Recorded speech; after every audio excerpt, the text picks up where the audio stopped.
লিচু সংরক্ষণ করার সঠিক পদ্ধতি অনেকেই জানে না। এই কারণেই লিচু কিন্তু সারা বছর সংরক্ষণ করতে পারে না। তবে আমি এমন একটা পদ্ধতিতে লিচু সংরক্ষণ করি, যেটা কিনা ১ বছর পরেও লিচুকে রাখে একদমই ফ্রেশ, একদম টাটকা। আমি একদম প্রুফ সহ এই রেসিপিতে আপনাদেরকে দেখিয়ে দিব। ১ম এই আমি কতগুলো লিচু নিয়েছি। লিচুর মুখের সামনে একটু ডাঁটা রেখে তারপরে আমি কেটে নিয়েছি, খেয়াল করেছেন নিশ্চয়ই।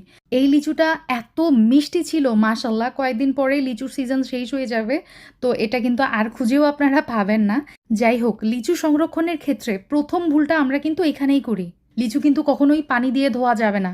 সাফ কথা বলে দিচ্ছি, একদম পানি দিয়ে ধুবেন না। আপনারা দরকার হলে পরিষ্কার টিস্যু দিয়ে বা টাওয়াল দিয়ে সুন্দর করে মুছে নিবেন। পানির সংস্পর্শে আনা যাবে না। এখন একটা বক্সের মধ্যে আমি নিউজপেপার বিছিয়ে দিয়েছি। তার মধ্যে লিচুর লেয়ার এভাবে আমি সাজিয়ে দিলাম। খেয়াল করেছেন নিশ্চয়ই লিচুগুলা আমি কিভাবে সাজিয়েছি? এখন লাগছে আমার লবণ। এখানে প্রায় ১ টেবিল চামচ মতো লবণ নিয়েছি। এভাবে আমি চারিদিকে লিচুর গায়ে